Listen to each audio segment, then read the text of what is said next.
Shalom, salam merdeka untuk kita semua. Kita telah memperingati hari kemerdekaan yang ke-79. Tetapi berbicara soal kemerdekaan di negara Republik Indonesia ini, sepertinya kita semua belum merdeka. Karena seolah-olah kita memang pintar saja menilai bahwa kemerdekaan itu seolah hanya berpihak pada satu sisi saja, tanpa kita memperhatikan bagaimana dari diri kita sendiri. Bapak Ibu, saya ajak kita semua untuk menyimak video berikut ini, bagaimana tokoh-tokoh muslim berkomentar mengenai pelarangan penggunaan hijab pada saat Paskibraka kemarin. Langsung saja Bapak Ibu Saudara, saya ajak kita semua untuk menyimak video berikut ini. Ini harus Pak Jokowi yang bertanggung jawab atau Ketua BPIP? Ini sudah komplotan. Komplotan Bang. Jokowi ini kan satu secara simbol mewakili komplotan Bang. Negara-negara berbasis mayoritas muslim, ada aspek-aspek syariat yang diusik pada momentum strategi nasional. Itu ada pesan politik. Kekuatan Zionis di belakangnya bermain.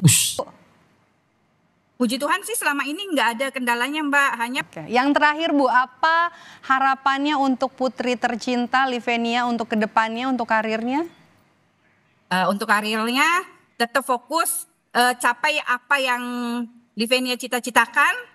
Jangan putus asa, jangan menyerah. Pokoknya tetap semangat, tetap berjuang, dan segalanya sesuatunya diserahkan kita sama Tuhan. Mereka, nih Paskibraka ini, mereka memang tidak memakai hijab karena itu adalah peraturan dan itu tanpa paksaan. Yang pertama Pak, khususnya ini untuk yang di Aceh.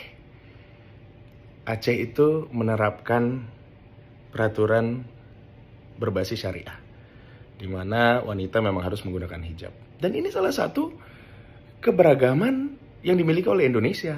Sama seperti kalian, menganggap masjid itu suci, menganggap rumah tidak suci. Padahal apa? Masjid itu bukan suci, disucikan. Oleh siapa? Lah oleh kalian sendiri. Rumah tidak disucikan oleh siapa? Kan oleh kalian sendiri. Yang ini diberi nama rumah, yang ini diberi nama huruf Arab. Lah yang ngasih namakan kalian sendiri.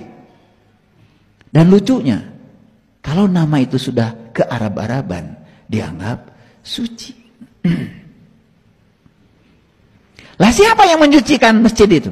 Allah. Loh yang menyucikan kan kamu. Yang bikin batas suci di depan siapa? Allah. Lah yang nulisin batas suci kan kamu sendiri. Kata Allah, memang gue pikirin. Lucu ya? Tetapi kelucuan itu kan sudah jadi paradigma. Betul nggak? Iya.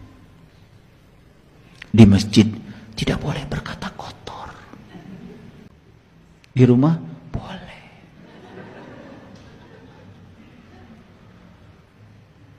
Di masjid gak boleh ngomongin orang. Di rumah boleh. Itulah gara-gara batas suci. Oh tenan. Karena dibatasi kesuciannya oleh kamu sendiri.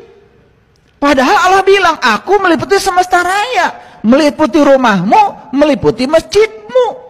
Kau senyum-senyum terus. 17 Ya, kalau- Agustus katanya kamu gak pernah ikut perayaan 17 Itu Agustus. memang kalau zaman SD ikut tuh. Kalau udah besar udah nggak usah. Tapi mengikuti kan ada dua, mengikuti ikut acara 17 Agustus atau memperhatikan istana kenegaraan. Dua-duanya diikuti atau satu aja? Atau Iya kan dua-duanya? ada upacara dan upah acara. Kalau rakyat itu upacara. Kalau yang dibikin biasa oleh pejabat itu upah acara. Berbasis anggaran. Jadi uang rakyat dipakai untuk pesta-pesta. Para pejabat dalam tanda petik itu ya. Jadi yang di IKN sana upacara atau upah acara? Upah acara. Orang-orang yang dimobilisasi dibayar dengan biaya besar, menghamburkan uang di tengah kemiskinan masyarakat dengan mempertunjukkan ya berbagai. Tapi itu kan upacara kenegaraan yang memang Nggak ada negara. Oh, nggak ada. Itu kan upacara kemerdekaan bukan soal negara. Dan yang upacara itu semua nggak merdeka, terlilit beban utang, problem banyak. Gimana orang-orang yang diperbudak ini ngaku merdeka?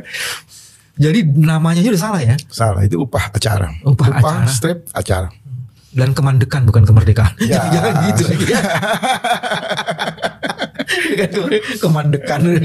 Tapi apa sih refleksi kita terhadap upacara seperti itu? Di Jakarta sekarang dipindah ke ke ibu kota negara, dan ibu kota negara ini juga kan sebenarnya masih banyak masalah di sana tuh. Dan seolah-olah itu dipaksakan dan ingin dibuat satu pencitraan di sana republik sudah bisa dipindahkan. Kalau mau ditegaskan itu kan acara kemerdekaan versi Jokowi yang di ujung kekuasaan ini ilegal sebenarnya. Di mana ilegal? Tidak legal. Ya. Ilegal secara moral, secara etika. Karena tidak layak satu pemerintahan yang kinerjanya amburadul, buruk, kemudian memobilisasi aparat negara, menghamburkan uang untuk sebuah pertunjukan pernak-pernik saja. Dan kalau secara lebih filosofi, lebih dalam dikaji, pertunjukan-pertunjukan tahunan protokol yang mengatasnamakan perayaan kemerdekaan itu juga jauh dari makna yang sebenarnya. Karena orang yang merayakan kemerdekaan itu kan harus benar-benar merdeka. Nah, sampai hari ini kan Jokowi terlilit oleh berbagai tuntutan hukum yang terkesan dia sangat panik untuk turun dari kekuasaan. Maka dia satu kepemimpinan yang tidak merdeka. Jadi apa yang mau diperingati? Dia melawan makna substantif dari makna substantif. Di sisi lain rakyat juga kan sudah banyak yang bersuara di media sosial dengan satiran, dengan sindiran bahwa apalagi yang mau dibohongi dengan kemasan HUT kemerdekaan. Faktanya kan beras hampir 25.000, gula impor terus menerus, tekanan psikologi sosial masyarakat, depresinya luar biasa, pendidikan mahal, rangkaian ribuan masalah melilit merantai rakyat. Sementara peringatan itu bersifat simbolik dan hipokrasi aja, hipokrit, kemunafikan. Kita dirantai oleh beban sosial, beban ekonomi. Kita tidak merdeka dalam berpendapat, hak dalam bernegara, tapi merdeka dalam upah acara. Memang ada yang lebih mengerikan lagi sebenarnya. Kemerdekaan itu kan janji para pendiri republik. Dan ketika ngomong kemerdekaan kan kemudian harus dilacak. Apa sumpah para pendiri itu? Kan itu ada di dalam pasal alinea keempat kan, mencerdaskan kehidupan bangsa, meningkatkan kesejahteraan, mewujudkan keadilan sosial. Mestinya kan refleksi dari kemerdekaan diarahkan ke situ ya. Tapi ini kelihatannya show-nya ya. Tidak bisa. Kalau refleksi simbolik itu kan dia tidak boleh lepas dari substansi, Bang. Orang misal merdeka dari kemiskinan, terbukti dia hidup sederhana, dia hidupnya tidak tertindas. Merdeka dalam konteks bernegara, uang kita negara utangnya luar biasa, 8.000 triliun, ekonominya hancur-hancuran. Jadi sebenarnya malas kita bicara kemerdekaan ini satu susunan bangunan bahasa kemunafikan saja. Bagusnya kan anggaran-anggaran kemerdekaan yang diperingati dengan berbagai penghamburan anggaran ini bagusnya ya dikasih bantuan pendidikan saja. Ada satu langkah keberanian terobosan dari presiden hingga bupati. Mungkin satu waktu ya saya berharap penggunaan anggaran yang begitu banyak untuk seremonial ini berhenti menjadi tindakan konkret melayani rakyat. Tiba-tiba presiden sampai ke bupati mengumumkan secara terbuka anggaran besar ini disumbangkan untuk kesehatan, untuk pendidikan, supaya orang punya modal untuk berjuang menjadi bangsa rakyat yang merdeka. Dan Pak Jokowi kan tuh kan senang dengan sesuatu yang unik ya, pakaiannya macam-macam. Kenapa enggak sekali-sekali tidak diadakan di Istana Merdeka atau di IKN, tapi di kampung-kampung? Dia datang ke tempat gundukan sampah dan ini yang harus kita selesaikan. Mungkin mestinya Pak Jokowi lakukan itu ya? Ya mungkin lah. Biasanya kan dia suka berpikir out of the box. Saya itu begini Bang, saya itu sudah hampir 3 kali kalau tidak salah setiap menjelang Agustus itu memang kalau abang lihat di TikTok, di YouTube itu banyak pesan-pesan saya itu agak keras. Karena saya mengamati di era kekuasaan Jokowi itu sangat tidak pantas untuk memobilisasi opini bahwa seolah setiap bulan Agustus, 17 Agustus itu satu peringatan yang kita maknai sungguh-sungguh. Tidak ada. Jadi penghamburan anggaran saja Pak. Konsolidasi politik juga ada di dalamnya. Bahkan kita menemukan satu situasi yang membuat umat Islam bahkan non Muslim tersobek-sobek hati pas pasukan Paskibraka ya dipaksa untuk tidak menggunakan hijab jilbab. Oh yang kemarin dia lagi ramai kan? Iya betul. Bagaimana orang mau berekspresi merdeka, ekspresi dalam keyakinan keagamaan yang dijamin dalam negara, di puncak acara peringatan justru hati mereka disobek, nurani mereka diinjak-injak, harga diri kehormatan agama dipermalukan. Hanya sebuah protokol karena alasan untuk menghormati upacara yang dianggap mungkin ideal versi orang-orang di lingkaran istana, tidak usah pakai jilbab. Ini satu tragedi sebenarnya. Sudah menggugurkan semua makna rasa dari tujuan untuk memperingati rasa syukur kepada kemerdekaan. Ini harus Pak Jokowi yang bertanggung jawab atau Ketua BPIP? Ini sudah komplotan. Komplotan Bang. Jokowi ini kan satu secara simbol mewakili komplotan Bang. Untuk ngomongnya enak aja komplotan. Komplotan Bang. Karena kalau adresnya kepada Jokowi juga, para pembuat owner di belakang Jokowi itu juga keenakan.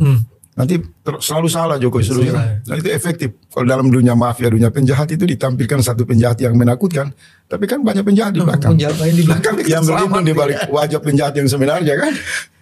Yang Faisal dengar tuh apa ya? Kenapa dia sampai? Padahal ini tidak pernah ada tahun-tahun sebelumnya. Ini insiden dari satu desain penguatan sekularisme dalam konteks sosiologi negara. Jadi kalau ciri negara-negara berbasis mayoritas Muslim, ada aspek-aspek syariat yang diusik pada momentum strategi nasional. Itu ada pesan politik, kekuatan Zionis di belakangnya bermain. Cuma kan sering kita terjebak pada perbincangan di permukaan. Kalau saya itu desain, dia ingin mengukur seberapa kuat reaksi dari hak warga negara yang mayoritas Muslim mempertahankan harga diri mereka dalam bernegara. Maka momen kan dapat itu. Seluruh sorotan jutaan mata menuju kepada momentum sakral kemerdekaan. Lalu bergulir itu, keluar muncul isu perdebatan soal hijab lewat upacara bendera. Dan itu tanggapan masyarakat luas ya? Luas banget sekali. Macam-macam Karena semua. hijab ini kan dalam Islam itu satu kewajiban yang sakral. Bukan berarti Islam memaksa orang untuk berhijab juga, tapi satu kewajiban yang menyelamatkan akidah, melindungi akidah.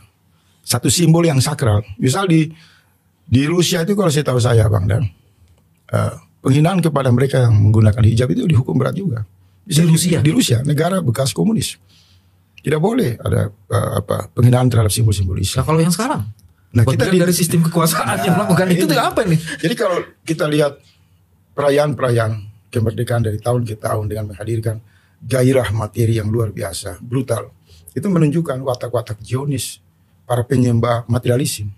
Sehingga 2 tahun lalu saya pernah mengatakan versi upacara bendera 17 Agustus versi Jokowi itu memantik kontemplasi orang-orang yang menelusuri sejarah kegelapan soal Firaun.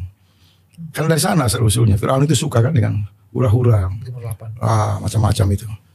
Jadi upacara ini kan kalau dalam versi kebudayaan kita kan tidak. Bangsa Indonesia itu senang dengan kesederhanaan, senang dengan apa adanya. Sejak 2 tahun ini saya merasa bahwa perayaan 17 Agustusan itu mau diubah menjadi semacam pesta rakyat.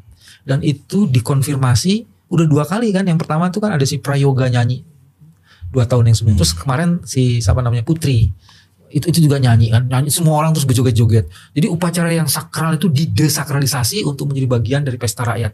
Sebenarnya apa dibalik itu ya? Ya, yang dibaca Faisal. Kita begini, mungkin kalau saya salah Bang dah koreksi. Kemerdekaan kita kan membuahkan satu ideologi yang mengikat kita, namanya Pancasila. Maka ketika kita bicara soal kontemplasi, manifestasi dari perayaan kemerdekaan itu, maka kita masuk pada dimensi penghayatan ideologi. Bagaimana hubungan Tuhan, rakyat dan negara itu menjadi satu kekuatan kesadaran dalam bernegara. Tapi ajaran Tuhan, misal versi Islam, pelucutan terhadap hak jilbab itu justru menghancurkan ikatan semangat buah dari kemerdekaan disebut Pancasila itu. Kedua, sila kedua juga kan bicara soal keadaban, keadilan. Apakah perayaan-perayaan itu beradab di tengah situasi rakyat yang miskin, rakyat yang lagi menderita, rakyat yang betul-betul depresi? Kalau dipaksakan, maka kita juga menginjak-injak nilai-nilai Pancasila itu sendiri. Ketiga, apakah dia membangkitkan perlindungan kemerdekaan dalam basis kepentingan persatuan nasional? Hari ini tidak.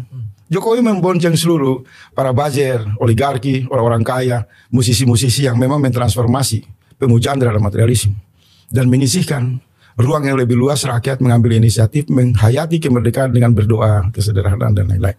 Jadi ada jarak yang jauh. Pancasila tidak dipakai sebagai cara pintu masuk implementasi dalam pemaknaan kemerdekaan. Kalau kita bicara masuk ke sila 4 lebih dalam lagi Bang. Rakyat ini kan harus dipimpin oleh hikmat kebijaksanaan. Semua panitia kemerdekaan dalam konteks protokol negara itu hanya lebih senyap pada pembicaraan angka-angka untuk mendistribusikan kepentingan di antara mereka. Tiba-tiba rakyat hanya disuguhkan tahun ini perayaan kemerdekaan oleh Istana Negara, misalnya IKN 70 miliar. Itu angka tertulis, Bang. Belum kalau diaudit partisipasi pengusaha oligarki kelas menengah, kita juga nggak tahu ada mobilisasi anggaran dengan mengatasnamakan, memoduskan perayaan kemerdekaan untuk mencari untung kelompok dan lain-lain. Nah, ini semua bertentangan dengan sikap-sikap hikmah, sikap bijaksana. Akibatnya apa? Masuk ke dalam ruang di mana kita memperbincangkan kepentingan nasional dengan momentum 17 Agustus, kita kehilangan prinsip-prinsip keterbukaan dalam musyawarah. Tidak ada musyawarah, dipandu oleh sifat otoriter, sifat kepemimpinan yang tidak jauh dari perilaku di rumah sakit jiwa. Begitu juga masuk ke sila kelima. Apa implikasi dari perayaan yang super mega ini? Dibuat oleh Fir'aun dengan pertunjukan materialisme yang lebih hebat, ujungnya juga hancur. Saya khawatir dari tahun ke tahun cara menistakan nilai-nilai kemanusiaan dan puncaknya menghina simbol-simbol Islam. Ini memberi pertanda bisa kebangkrutan organisasi negara. Organisasi negara tidak lagi berbasis pada value nilai Pancasila, tapi dimanipulasi untuk kemakmuran dan kepentingan sekelompok orang. Karena dia presiden, karena dia menteri, di sana mereka berkumpul dalam satu komplotan yang harus saya tegaskan, ini cara-cara konstruksi kejahatan dalam negara, bukan konstruksi kebaikan. Tidak ada yang bisa diambil nilai. Kalau rakyat itu sadar menyaksikan semua pameran hura-hura gaya protokol negara ini biasanya mereka dilapor ke kantor polisi terdekat. Kalau hukum bekerja baik ya. Karena mereka harus menanyakan rakyat, kalau Anda lagi lapar, Anda lagi susah, bayar uang kuliah, bayar uang pendidikan, kami merayakan hal-hal yang mewah ini, Anda setuju nggak? Mereka harus polling misalnya, mereka harus sensitif. Tapi di tengah begitu rakyat terjebak dalam kemiskinan, penderitaan, tertindas, mereka makin menunjukkan keperkasaan, mabuk kekuasaan, kemegahan palsu. Yang bisa saya simpulkan, komplotan ini memang tidak layak dirujuk. Saya himbau kepada rakyat, begitu 17 Agustus, Presiden Jokowi menyampaikan pidato dan acaranya di IKN, rakyat juga harus lakukan perlawanan moral. Matikan televisi, buang pulsa saja, nonton perbadutan yang tidak memberi dampak positif bagi kehidupan rakyat. Rakyat sudah muak, sinetronnya amburadul, musisinya tidak berkualitas. Sekarang di puncak acara kita tidak dapat konsolidasi kebudayaan yang bisa mensugesti rakyat bangkit dalam hak bernegara secara beradab. Jadi kalau saya di rumah dan kawan-kawan sudah sepakat, silakan aja lu hamburkan uang rakyat, Jokowi, tapi kami akan matikan TV. Tidak nonton. Karena yang lewat ini semua penipuan, berkedok kemerdekaan yang sebenarnya penindasan di dalam. Mereka tidak merayakan kemerdekaan.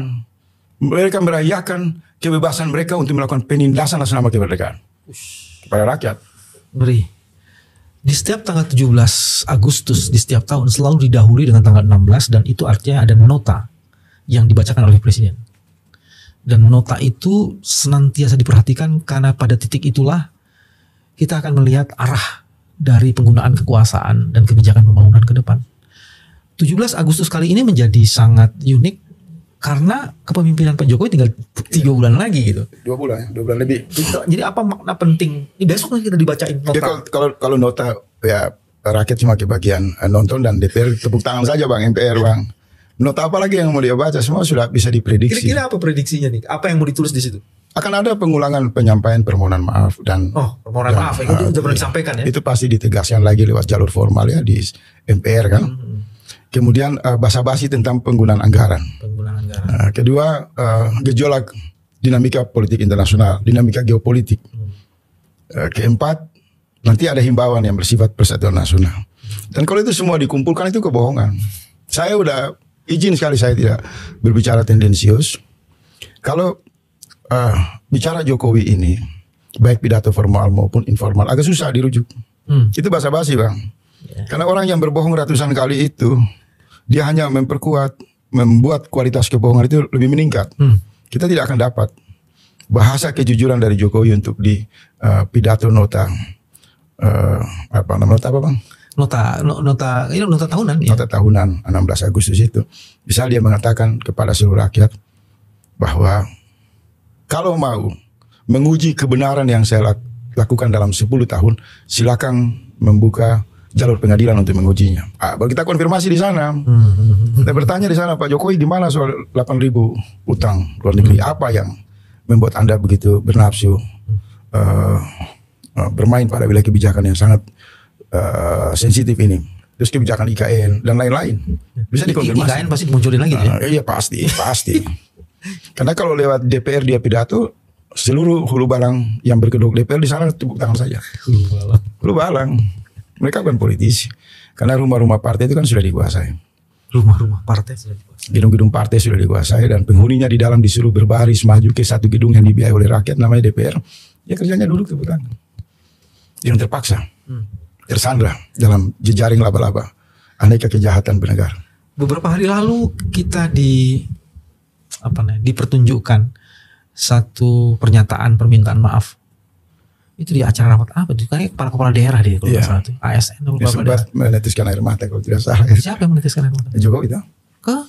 Aku nggak lihat itu. Iya, saya bikin komentar dan sedikit saja viral, walaupun banyak yang beredar di grup itu. Permohonan maaf itu kan menurut saya itu puncak dari kebohongan. Permohonan maaf itu justru sebagai puncak dari penegasan kebohongan. Kenapa bisa begitu? Ya karena bagaimana mungkin orang yang berbakat berbohong, kemudian dia tulus untuk menyampaikan permohonan maaf. Itu nggak mungkin. Dia harus menjadi pribadi yang jujur dulu. Dia yakinkan rakyat bahwa dia kembali ke jalan yang jujur. Kalau dia minta maaf pasti rakyat percaya. Tapi kalau seorang yang gemar hobi berbohong, meminta maaf itu satu modus untuk melengkapi. Karena mungkin jurus terakhir kebohongan sudah tidak bisa ditutupi, ya pakai coba kemasan maaf kan. Itu puncak bang. Puncak dari kebohongan. Dan terbukti kan setelah dia habis minta maaf tetap saja. Apa sih permohonan maaf Jokowi? Daya rusak dinasti politik yang dia persembahkan dalam arena demokrasi, dalam bernegara. Kan puncak itu. Kalau ditanya permohonan maaf Jokowi lebih mengandung makna apa? Tentu maaf atas praktek dinasti politik kekuasaan Jokowi. Faktanya setelah habis minta maaf tetap jalan. Tetap Kaisang diusung lagi. Bobi diusung lagi kan. Dengan terus memobilisasi pendekatan jejaring penegakan hukum untuk mengikat semua partai mendukung menantu dan anak. Jadi itu puncak permohonan maaf adalah puncak kebohongan. Tidak terbukti. Karena kalau orang baik minta maaf dia akan mengaku itu jujur dan dia tidak mengulangi. Oh ini makin menjadi-jadi, tingkat level kebohongan itu makin berutal. Akan masalah. Logiknya masuk akal sih. Ada fakta di situ. Terus bagaimana memaknai kemerdekaan tahun ini ya di ujung pemerintahan Pak Jokowi yang sudah 10 tahun itu? Kalau pertanyaan dalam konteks negara pasti punya banyak tafsir masing-masing orang. Tapi saya mungkin berangkat dari hubungan kemerdekaan dan peristiwa Ramadan. Orang selalu lupa bahwa 17 Agustus itu adalah momentum di mana hari suci, bulan suci umat Islam mendapatkan buah kemerdekaan. Jadi sebenarnya yang paling penting merayakan kemerdekaan misal kita kembali kepada fitrah kita, kepada makna puasa itu. Puncak dari Ramadan itu kan kembali ke fitrah. Nah kemerdekaan itu juga harus kembali ke fitrah. Mana mungkin orang tidak bertuhan itu merdeka? Tidak ada. Orang yang bertuhan itulah yang merdeka. Kan dia masuk ke dalam perlindungan bersandar kepada Allah yang maha besar, maha mulia. Sandaran itu membuat semua individu dalam ikatan iman itu pasti punya kemerdekaan. Tapi kalau dia keluar dari situ, di mana dia merasakan kemerdekaan? Dia berhadapan dengan banyak masalah. Jiwanya tidak tenang. Angka bunuh diri di Finlandia. Kurang merdeka apa mereka dengan kemegahan bangunan, kemajuan teknologi, ekonomi? Fakta survei terakhir. Ada problem bunuh diri, jumlahnya 13,9% dari 100.000 populasi rakyat Finlandia. Dari 100.000 13,9% bunuh diri. Setelah dilacak ada problem teologis, kesenjangan hubungan pada kesadaran nilai-nilai keimanan, menyebabkan kemegahan materi itu adalah perangkap. Tapi kalau Ramadan kita itu kan menghasilkan kemerdekaan. Maka sebenarnya petunjuk dalam perundungan sejarah mengatakan bahwa setiap peringatan kemerdekaan harus dimaknai dengan visi, misi, tujuan, nilai-nilai dari Ramadan itu. Nah, ini menarik. Ada fenomena itu terjadi kan di masyarakat. Mereka lebih memilih di malam itu melakukan zikir-zikir, melakukan pengajian sebagai bentuk syukur atas pengorbanan para syuhada yang berjuang tulus untuk memerdekakan Indonesia sebagai rumah kebinekaan, rumah bersama. Nah ini dijauhi oleh negara. Kita tidak pernah lihat dari satu presiden ke presiden yang lain seperti itu. Mereka mengabaikan sejarah. Mestinya ditulis dong di seluruh media bahwa kemerdekaan 1945 terjadi dalam bulan Ramadan. Apa makna transendentalnya? Itu satu petunjuk yang bagus. Jadi ada basic kontemplasi yang membawa kita kepada bahwa penegasan atas berkat rahmat Allah yang Maha Kuasa mengantarkan bangsa Indonesia ke pintu gerbang karena prosesnya ada hubungannya dengan peristiwa Ramadan. Diantar dulu ini. Kalau tidak mengenal Tuhan, tidak mengenal hubungan yang kuat di dalam peristiwa histori kemerdekaan ini, maka ini menjadi tafsir sekularisme. Muncullah seluruh itu, pertunjukan materi, modus dan lain-lain.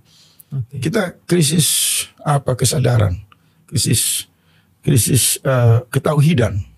Seolah-olah ini satu rekayasa dari permufakatan segelintir manusia, tidak ada hubungannya dengan pemberian karunia dari Allah. Nah, kalau saya pribadi di situ, di setiap saya peringatan 17 Agustus, saya selalu pasti ingat bagaimana para pejuang-pejuang kita di dalam situasi lapar, dahaga, puasa itu. Mereka masih kuat berjuang untuk mempersembahkan Indonesia yang bagus buat kita ini. Rasa syukur itu harus dibangun. Teman-teman, refleksi 17 Agustus menjadi menarik. Sebenarnya ada satu pertanyaan lagi. Sebentar lagi itu mau pilkada kita. Kita tidak sedang hanya memilih presiden untuk memilih kepala daerah yang jumlahnya 545. Bagaimana memaknai kemerdekaan dalam dihubungkan dengan itu ya?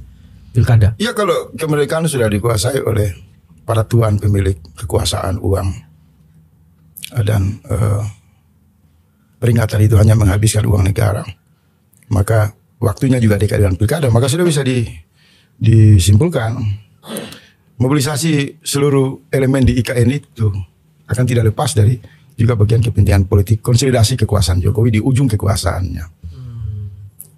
Dan memang isu kemerdekaan ini dibikin agak kontroversial untuk menghilangkan tangan tersembunyi yang sementara bekerja keras mendesain bagaimana orang-orang baik itu tersingkir dari ruang pilkada. Misalnya di DKI Jakarta. Kan ini digiring ini, publik fokus kan mau pesta tahunan. Ini waktu yang tepat, maka kemudian sorotan publik tidak melihat bekerjanya tangan-tangan jahat di belakang kekuasaan menjegal figur-figur terbaik. Salah satu Anies Baswedan misalnya. Teman-teman, inilah cara kita menjaga kewarasan. Isu Anies Baswedan kita akan diskusikan di channel ini juga pada kesempatan yang lain. Ini sangat penting karena makna kemerdekaan dikendalikan oleh kepentingan kekuasaan dan itu mempengaruhi proses pemilihan kepala daerah. Terima kasih, sampai ketemu lagi. Assalamualaikum warahmatullahi wabarakatuh. Ya saudara, demikianlah kita saksikan bersama-sama bagaimana komentar dari netizen muslim yang telah memberikan tanggapan dan rasa kecewa mereka karena mereka merasa seolah-olah belum merdeka. Tetapi coba lihat lagi ke belakang bagaimana kejadian juga yang seringkali dan selalu menimpa kita orang-orang non-muslim, tetapi tak ada satupun yang pejabat atau dari manapun yang bersuara tentang hal-hal yang seringkali menjajah kaum minoritas di negara kesatuan Republik Indonesia ini. Kita jangan pintar saja berkomentar menilai yang lain tanpa melihat pada diri kita sendiri. Demikian saudara, Tuhan Yesus memberkati dan shalom untuk kita semua. Salam Pancasila dan merdeka untuk kita semua.